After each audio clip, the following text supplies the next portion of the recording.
Hello, Melanin Monarchy citizens. This is Monique here, and I have with me DJ Dark Chrystal. Oh my gosh. Okay, so we decided to get together and rank all of the Depeche Mode albums. Yes, girls, we have to have some fun. Dun, dun, dun, Sometimes. dun. Yes. So I know.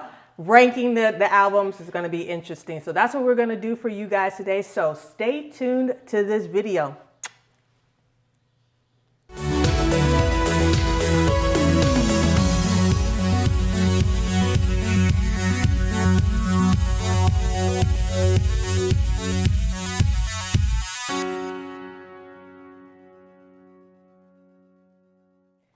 Ranking Depeche Mode albums. Oh my gosh. Here we All go. right, so listen. Chrystal and I have been trying to do this for a very, very long time, and we want to say that we love all of the albums, right? We love all of them. We love them all. We just thought it would be fun to just go ahead and just give our own personal rankings, right? Correct. Okay, so don't be like emailing, texting, or Instagramming people to express your displeasure with our ranking. These are ours. These are ours. And it's also now, right? Because Also it could change. Could it change in a year? I think it changes daily sometimes. Depending on the drive and what's going on. Yeah, exactly. What's going on with you emotionally, what's going on in the world, it could change. So we're just going to give you guys, we're going to take all 15 albums and we're going to give our particular ranking right now. Now, what was your criteria? What was your criteria when you were doing your rankings? Well, let me just start off by saying this was really hard to do. I dare you to do it. Yeah. Double dare you. Yeah, absolutely. But I think I kind of started with my favorite songs. Really? And it just was like, okay, wait, no, that bumps this one, that triumphs over that one. And that was really hard. So I started with my favorite songs, which aren't the most popular ones. Gotcha. So it really is about how those songs make me feel. And there's a lot of scratches and notes here. And so I had to, reorder some of them sometimes, but yeah, that's how I did it. Kind of based on what I love the most. Yeah, I had to go through a couple of different things. So I had some tiers. So it was most listened to, like the whole album, not just the songs, but like the whole album, like what was my most listened to. And then I went through where am I at now? Like, where am I at right now in my life? Not versus where I was when I first heard the album, because I'm very different from who I was then to who I was now, even though it may still hit the same. Correct. It's just that I was looking at, okay, where am I at now with this particular album? And then what else did I do? I did, because I want to say this, and then I went to the B-side. I did that too. Did you do that? I did yes, that too. I went to the B-side and I said, okay, this is difficult, so let me go to their B-side songs and then to see how they would rank if I included the B-side on it. And then what I did, Chrystal, because it's still hard, right? It's still difficult, right? When you're trying to rank these albums. Then I went to, which was strange, but I had to do this. I went to how many songs were actually on the album. And then I said, the more songs that are on the album, the less points. And the reason why is because if there are more songs, more chances of a hit. True. Right? There are more chances of you to go, yeah, I like that song and that song and that song. And oh yeah, that album, that wins over that. But wait a second, it had more songs. Yeah. So of course it had a more of an opportunity to be better. So I had to go, okay, you have more songs, you have more of an opportunity, you go to the side or whatever. So I did it that way. So wow. I'm like sweating. Oh my God, I'm like sweating because I'm like, this is nervous and hard work. It was hard work. Yeah. It was hard work, especially when you're like, how long have you been a Depeche Mode fan? Oh my goodness, since '89. Since '89, mine '84. So since I was 10 years old, it's my brother's fault. 10 too. Yeah. This process made me write all of that down. Really? And it was 10 years old. That's amazing that 10-year-olds 10-year-olds fall in love with a band like Depeche Mode. And you know what? My kids say, Mom, they're your boy band. I was kind of upset. I was like, they're not a boy band. They're the best band in the world. That's right. Okay, so let's go. So we're going to start, and I'm going to go ahead and let DJ Chrystal start.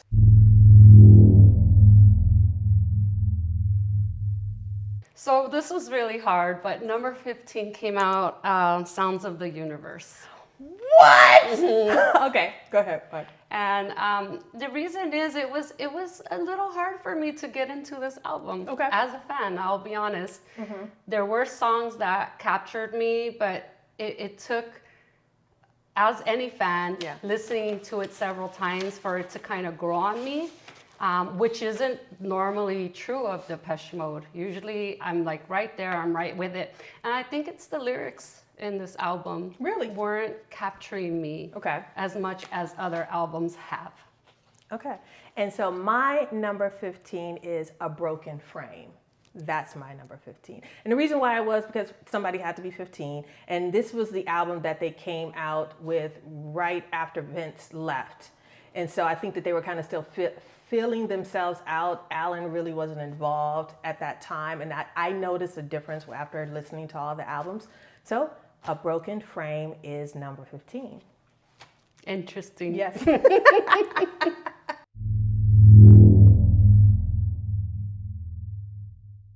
So number 14 came in as Delta Machine. Really? And I do love Delta Machine, but I love other albums and songs on other albums just a little more. Okay. And on Delta Machine, Should Be Higher Heaven, these are songs that really just made me an instant fan of that album. Yeah. So I didn't have any trouble loving this album when it came out, but it's not up there with the others on my list. Fair, fair. My number 14 is Memento Mori. The reason why it's Memento Mori is because I don't think that I've sat with this album very long. I think that I automatically kind of revert back to the other albums. So I really haven't really sat with them. I have some really, really wonderful songs that I love on this album. It's just that I haven't sat with this album. So that's why it landed at my number 14.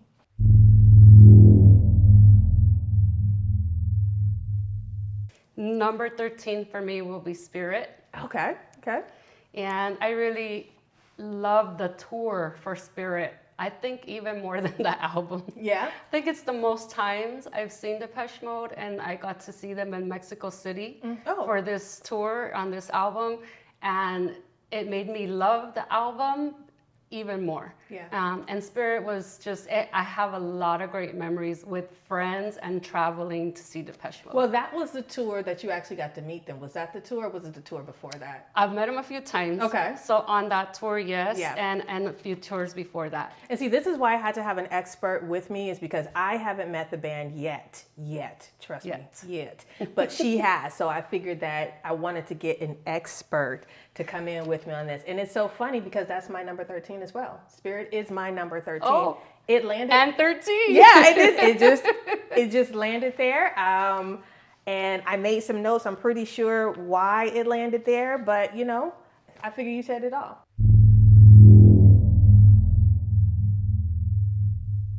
So for me, number 12 was Memento Mori. Okay. And this album, again, this last tour and losing Fletch and all of the memorabilia, just of honoring him as part of the band and just coming to understand that they won't be here forever. Yes. And the way the album is just properly named, it's another special one in terms of the tour and songs on it. Ghosts Again, I love that song. Yeah. I love to play it when I DJ. I love the remixes of it. So it's a great album. Yeah, that is a great album. My number 12 is Speak and Spell. As a debut album, Speak and Spell, I just think it just hit on the mark. I think it did everything that it needed to do for an album of that time back in, 1981, I believe? 1981, that Speak and Spell came out. And so I just love the fact that they were as bold as they were they were babies, you guys. You have to remember that they were babies back in 1981. This is kind of boy bandish era Yeah. for them. Yeah, and then they really, I think, transitioned out of that boy band kind of feel. But yeah, so that landed as my number 12.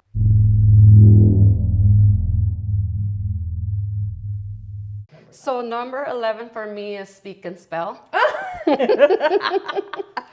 And notably for Speak and Spell, a remix to Photographic is a song I really love to play, and it always packs the dance floor. It does, yeah. I think Speak and Spell just has that party aspect to it. Like, we're gonna go have fun. Yeah. And that's why I love that album as well. Yeah, I agree. My number 11 landed at Construction Time again. Tons of great songs. I struggled with all of these. A lot of these albums kind of were ranked at the same, and I had to go back. Like, I had a bunch of I thought I had my number 1, and then I had a bunch of number 2s, a bunch of number this, a bunch of, so I had to go back and forth. So, but it landed at 11. It doesn't take away from Construction Time again. It's still a masterpiece, and so that's where I landed.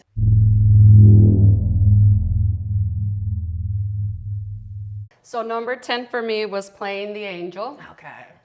And a great tour as well. And A Pain That I'm Used to. Lyrics in that song is just, it's a pain that we're used to. It's something that about the lyrics in that album, how at that time in my life, hearing them, that really spoke to me. Yeah. And so Playing the Angel, number 10. That's number 10. Okay, so for my number 10 was Exciter. Now, this is probably going to disappoint my children because they grew up hearing a lot of the songs from Exciter. It's just, again, it was just one of those things where, and I think one of my children's favorite songs may be on that album, but they're kind of all over the place. But it's also an album that I didn't get to participate in any of the tours. I was raising children at that time. I remember, you guys, I was popping babies out like chiclets, So I was raising kids, and I didn't get a chance to really participate in it. But when I go and I listen to that particular album right now, it has so many good gems in it, and it just happened to land at number 10.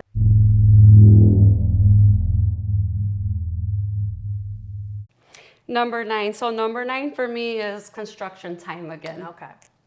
And notably, Fools, the B-side on Construction Time again, is I think I have that somewhere. a song that just, again, gets the dance floor going, and a B-side that when you play it, you are a cool DJ, but you're an extra cool DJ. Yeah. Yeah, so we're at number 9, and my number 9 is Ultra. So Ultra came out in 1997, and that album has Home on it. It does. It has Home on it, and Home it's just one of those songs that, as far as my family is concerned, that it gets played constantly. And if I ask all 4 of my children, they have a bunch of different Depeche Mode favorite songs or whatnot, that one will always come and then pop up. But it doesn't mean that the album itself, the whole album itself, is not worth it. I just wanted to point that out, just to kind of give a shout out to my children who listens to that song quite often. So my number 9 is Ultra.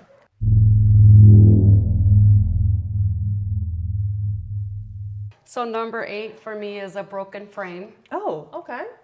That ranked high. It did. Yeah. And it was tough between the getting into this little middle area here. Uh-huh. Why is this one over that one? Yeah.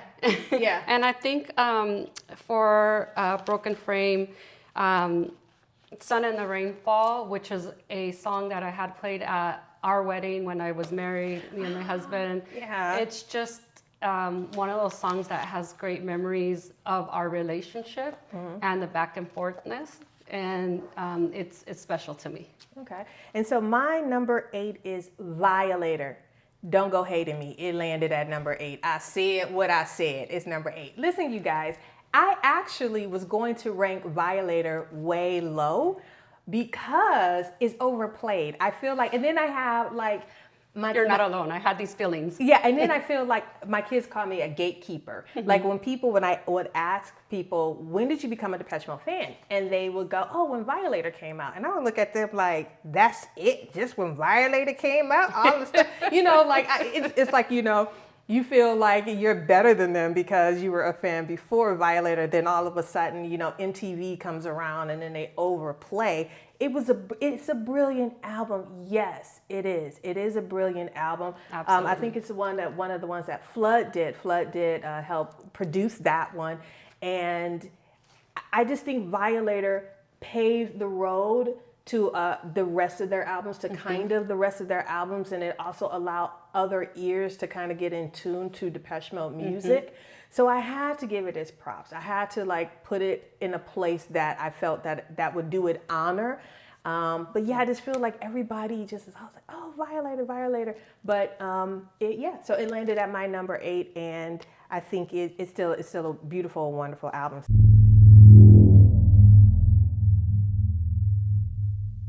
Number 7. All right, where are we at?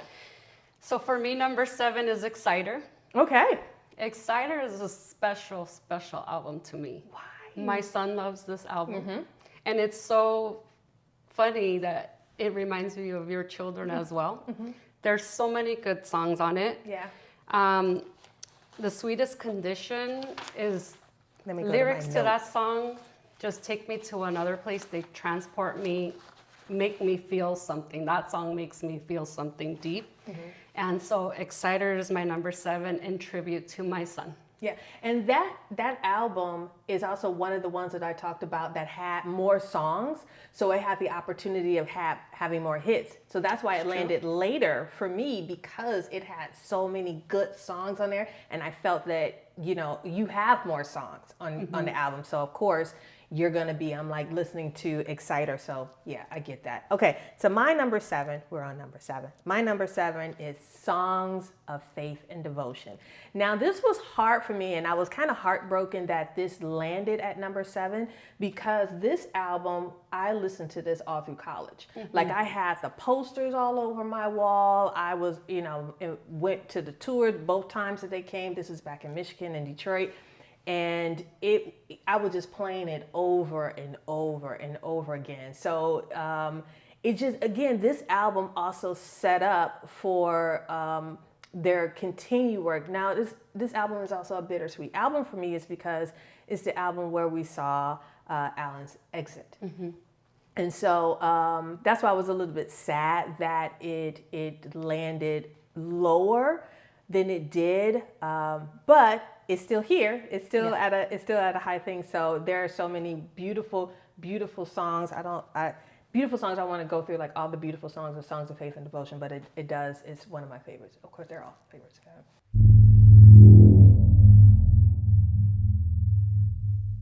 So number 6 for me is Some Great Reward. Oh wow! Okay. And my favorite song would have to be Blasphemous Rumors. Okay. And I remember hearing that song for the first time and just instantly being taken into what Martin was describing happening with this young woman. Just, it touched me. Yeah. And it has so much religious content in it as well.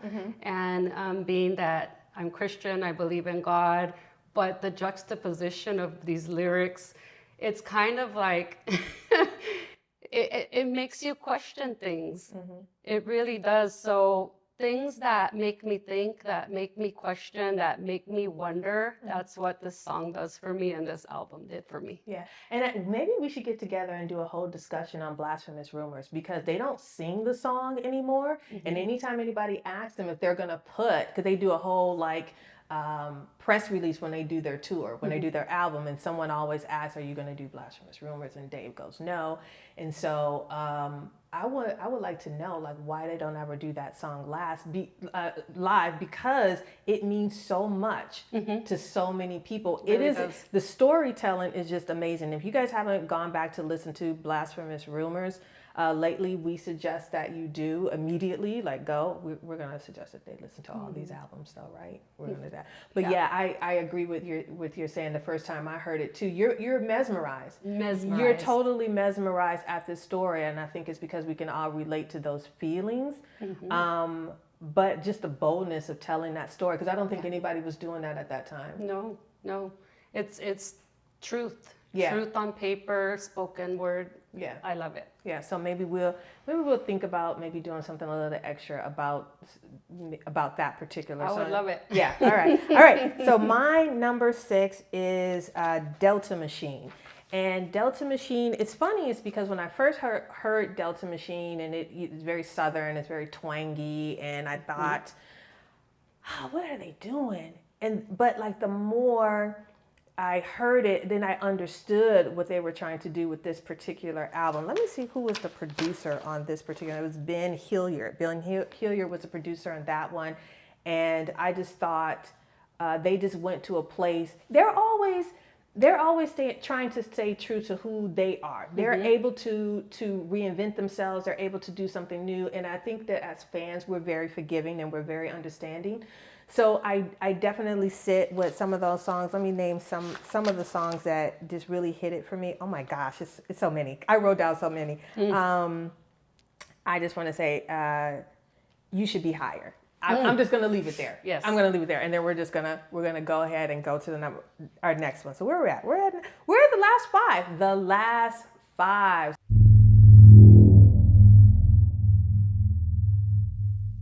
Number 5 for me, Violator. Oh, so see, it didn't hit number 1. Ha! You guys Not can't beat number me up. 1, sorry. Although I love all the songs on this album. It's a masterpiece. Yes, it is. It is one of the best pieces of music made in the world. Yeah. It just isn't number 1 for me as a fan. I love everything on it. I love the B-side, See You Sin. Every Sweetest Perfection, Clean Blue, every song on this album is beautiful and a masterpiece. Yeah. It's my number 5. It is the go-to, I think. And like you said, it's the beginners, right? Yeah. You start here and then you end up here. Yeah. And that's Violator for me. Cool. I get that. And so my number 5 was Playing the Angel. Playing the Angel, again, is a favorite in my household. And so Playing the Angel has some really meaningful songs on it. Again, when my children were growing up, when I was raising my children and hearing that particular album. So I go back to that time, and it ranked as my number 5. So Playing the Angel. All right.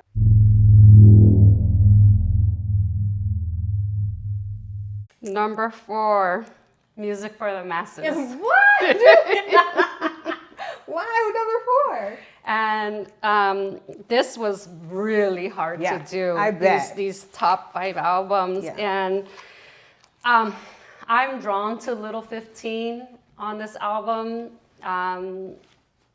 There's so much to say about their music. It's so hard to just translate everything I feel about it on a video here with you. But Music for the Masses is exactly that. There's a togetherness about it. Oh, that's a good way to put it. I like that. There's a togetherness about it. And I feel like if you're part of this fandom, that is the fandom. It's what you're feeling when you experience a concert and you see them play Never Let Me Down Again live. That feeling, that euphoric feeling, the togetherness, we're all as one. There's no problems right now. There's no hate. There's no pain. There's no one starving. In that moment, or at least you have a moment to kind of forget it is happening, but you have a moment to forget. That's what Music to the Masses is for me. All right, I love it. Well put. So number 4 was Some Great Reward. It had to land for me, this particular album had to land in the top 5 for me, is because this was my introduction album, Some Great Reward. This was actually when I think I was probably 11 at this time. It was around Christmas time, and my bruh got me 3 tapes back then when there were tapes. 3 tapes. One was Modern English, because I love Melt With You. The other one was, oh God, I know it was Simple Minds. I just forget the name of the album. A new something for Simple Minds, and probably because I was really into the Breakfast Club at that time, and Valley Girl, and then it was Some Great Reward. So he got me those 3 tapes, and so Some Great Reward, I always think about being a preteen, listening to those heavy lyrics, because there's a lot of heavy lyrics. You have Somebody on that particular album, and it just opened me up to another world of music that I hadn't been opened up to. So that is my number 4.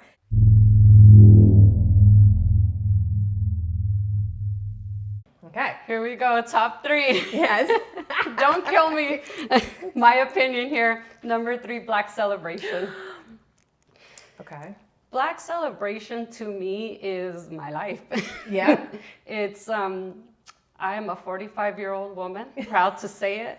And I still feel like my 16-year-old self. Absolutely. In many ways. Absolutely. A curious person, an open person. Black Celebration is those teen years just revisited. When I put that album on, I'm there again. Yeah. All right, so my number 3 as well is Black Celebration. What? That is my number 3 as well. So I'm listening to her talk, and I'm trying to say, don't say all of my. Okay, all right. Black Celebration. I was also surprised that this landed at number 3. I knew it would be in the 5, like in the number 5s, like in the last 5, but it was difficult. It was a difficult one. Black Celebration. It just has a whole lot of gems, and It was Shake the Disease, the B-side. I think Shake the Disease may have been or was it on there? Maybe it was a B-side. But yeah, I just love everything really about this particular album. And it's funny that the song Black Celebration, when I was a kid, you guys, I thought he just meant black people. Like, I like that. We just like all the black people just gonna get together and celebrate. Like, we're I gonna really party. Thought, yeah, like I literally thought that's what he meant. Like this is my preteen 10, 11, 12-year-old mind saying, oh, he's talking about black people, so it's Black Celebration. It's just for us, you know. So yeah, so that was Black Celebration. That lands at number 3 for both myself and DJ Dark Chrystal. I love it, love it.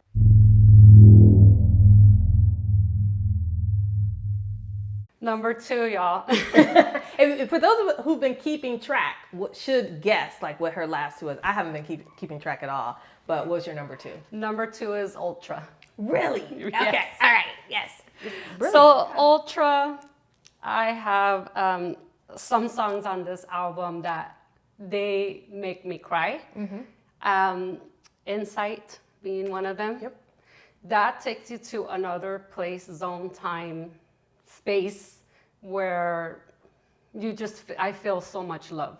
And in such a dark album, a lot of love shines through. Oh, absolutely. Yes. That's how I feel about Ultra. And I love Thieves, that song. Yeah.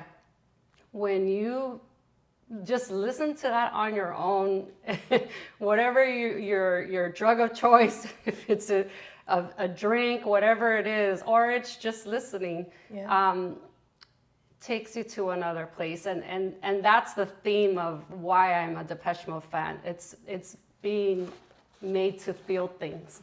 Yeah, I agree. So my number 2 is Sounds of the Universe. Now, DJ Dark Chrystal rated that kind of low. No, I did. No shade, whatever. She did it low. That ranks extremely high for me is because that album came out, and that was my reintroduction to Depeche Mode. I was raising children, so I kind of stepped away from being a hardcore Depeche Mode because you just refocus your priorities are different, and you're trying to do different things. And so the kids were a little bit older now, and so someone gifted me that particular album. And it's also funny is because during that tour, I bought a ticket and I was all ready to go, and they canceled their San Diego show, and I didn't have an LA show ticket, so I didn't get a chance to see them on that particular tour. And I remember co-workers of mine, they felt so bad for me. I think Dave was going through some cancer issues or whatnot, some health issues.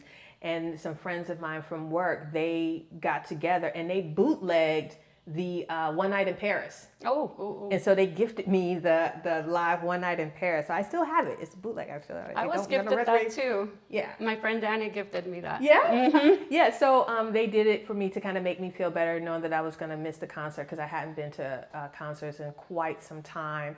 And so when I listened to sounds of the universe. It just takes me to a place. There was a lot of things that were going on for me personally during that time.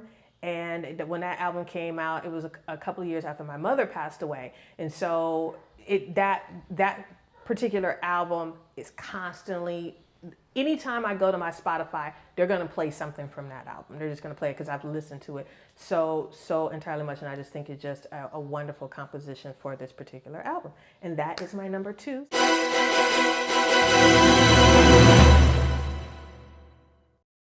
All right, here we go. This is it. This is our number 1 pick. What do you want to say before you do your number 1? Gosh, I feel a little overwhelmed right now. Yeah. And a bit emotional inside, just thinking of all the places this band has taken me, the relationships it's created in my life, deep, meaningful relationships, just even getting to know you and our friendship and how we've been able to work together. It brings people together, it really does. So that's what I want to say. It's an emotional journey, and I feel a little vulnerable sharing this. You know something? Yes, because you hold Depeche Mode like close here, and then to put it out there to the world, regardless of whatever anybody's gonna say, it's something that we've been holding in for 40 years, and so now, or 40 something for me, 30 something for her, and then now you're releasing it. Take a breath. Tell us your number 1. Number 1 song, a number 1 album. Songs of Faith and Devotion. This album, yes, is everything to me. Yeah. I don't want to cry on camera. Ahead. That's okay. It is real. Yeah. I mean, when you think about Try Walking in My Shoes or Condemnation, these songs are songs that are so personal. Yeah. They hit very deep, and that's my number 1. Yeah. That's all I can do right now. And that's another thing when I think about where I was went to the University of Michigan, still very, very insecure about everything. And being Black, liking alternative music like that, kind of quietly listening to that album, Songs of Faith and Devotion. And so I completely understand where you're coming from, even though we know that for the band itself, it was the hardest time in their life when they did that album. It was. Dave was going through so much. They all were, They all different were vices, splitting up, trying to keep it together, but it made beautiful art. Yes, it did. It really did. I mean, I think it's what catapulted the vulnerableness and the realness in that album. Yeah. Just Dave through his projection of the songs, and then Martin, what he wrote, and all of it together. It's just my favorite. Yeah. All right. So my number 1 is Music for the Masses. And this surprised me because a lot of people know a lot of the songs from Music for the Masses because, you had the 101 and Pasadena, you had all of that. But when I really took a look, like I narrowed down and I pinpointed the songs, for me, it was just my ear perked up hit after hit. Like if I had to go back and I had to actually listen to the albums and kind of see which songs that I kind of will forward, not to say that I didn't like them, but I may forward because I know what's coming up next. And so I would prefer the next one before this one. This album, there was rarely any forwarding. I think I maybe forwarded only once because it was just hit after hit after hit for me. And that was just for me. So my number 1 is Music for the Masses. Who was let me look for it. And this is interesting because David Bascom was the producer on that album, and I kind of get a sneaky suspicion that he was just the guy that they called up, but it was probably really more Alan Wilder that took the realm and kind of did a lot of that, and he kind of joined in and was like the engineer. I think maybe Von George. I don't know if you're familiar with his YouTube channel. He does a lot of Depeche Mode things, and I think he interviewed him. And so I haven't watched that interview, but I think maybe that would be a good resource for people who are nerdy like that. But that's my number 1. My number 1 is Music for the Masses. Oh my gosh, we did it. We did it. We did it. And nobody died. died. Nobody died. Nobody, killed each other. All right. So, what were some of the surprises when you were ranking these albums? What were some surprises that you had? Some surprises were just a song I probably hadn't heard in a long time that came back to me and was like, hey, you need to hear me again. Yeah. I was going to ask you that about rediscoveries. Like, did you have some rediscoveries in this particular? Yeah. There were, especially for Exciter, When the Body Speaks. That song just kind of where I was in that time, and my son was kind of in a preteen at that time, and it was one of his first tours. I took him to a concert with me, so there's a lot of special meaning there, and it kind of just reminded me of that time. Yeah, I think some of the things that kind of surprised me, because I was trying not to go down rabbit holes, but I was trying to look at who were the different producers in these albums, and try to see think in my head how the band members worked with each and every one of those producers, because you had who was like started off with as their producer.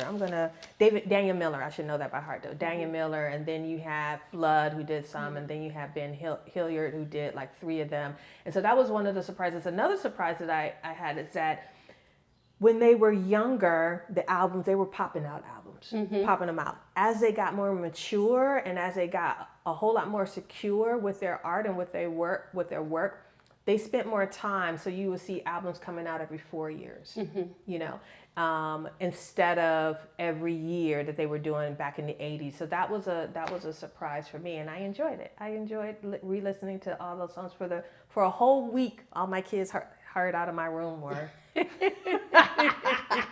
Well, I mean, that's usual anyway, so they weren't surprised, but yeah, so that was interesting. Okay. Now, where can people find you, DJ Dark Chrystal, if they were looking for you? If you're looking for me, you can find me on all the socials. DJ Dark Chrystal, it's DJ DARKCHRYSTAL. DJ Dark Chrystal on Instagram, on Facebook. And I believe I have a YouTube channel that I keep stuff on. I have a great video on there of a concert at the cemetery in Hollywood. Yeah. It's a fun fan video. We want to check that one out. That's where you can find me. All right. And also, you can also find her at the convention. If you're living in the States and you're in the Southern California area, you can definitely experience all of the things that is DJ Dark Chrystal, because she is a master. She's fire on the spin. Fire, simply fire. And so thank you for coming, and you guys, we'll see you next time doing something different like this. Hopefully we'll get together again and it won't be so long. And so again, those are our ratings, and we love that you sat here through this whole video to watch it. All right, we'll see you next time. Toodle pip. Thank you. Bye.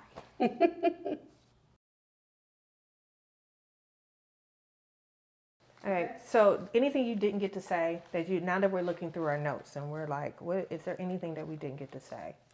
Well, just have to say preparation for this was tough. Yeah. And the memories that surfaced out of this, I appreciate you having me do this exercise, because it really brought back a lot of memories, and also put certain songs in a perspective that I hadn't thought of before. Really? As you were talking about then and now, and what certain songs mean to you. Sister of Night is one that I forgot to talk about, which is very hard for me to talk about because it reminds me of my sister Candace. Oh. And anytime they play this song at a tour, I cry. It's just very emotional.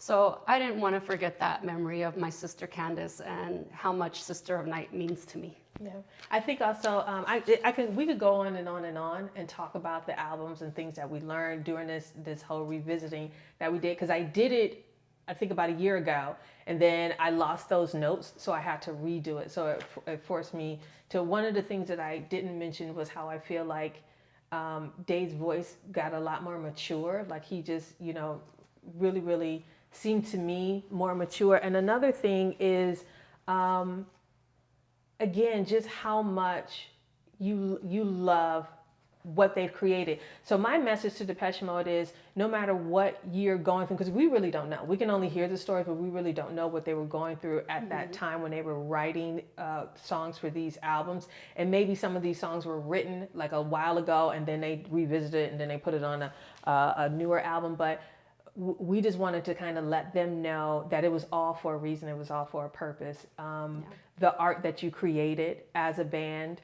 with all your losses, it was a lot of gains, and we understand that there was a lot of losses, but it was all for a purpose. It was all for a reason, because you touched millions of people's lives. And I'm pretty sure that, talk about crying, I'm pretty sure that when you were 19, 17, 19, 18, when you guys were younger in England, you didn't think that what you were doing meant anything.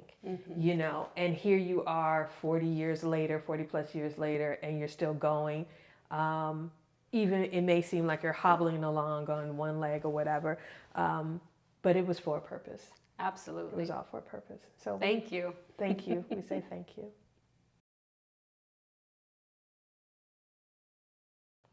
I'm so glad that you guys came along with us on that journey, that whole journey that me and Dark Chrystal went through, ranking those Depeche Mode albums. It was not an easy feat. I would like for you to try it. And you guys, let me know what your Depeche Mode album rankings are. Comment down in our comment section, and definitely let us know what your particular rankings are.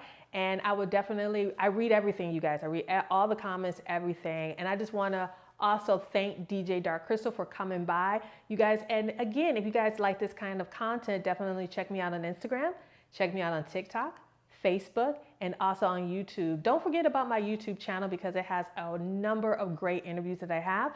I have one with DJ Dark Chrystal with Protocol and DJ Jose Shuton. I also have an interview with Freddie Morales of Devotional. I have an interview up there with Nitzer Ebb. You guys don't forget about my Nitzer Ebb interview that I have on the Melanin Monarchy YouTube channel. So again, I want to thank you. I also want to say a special thank you to the MacArthurs who participated and also produced this particular video. Until next time, you guys, toodle pip.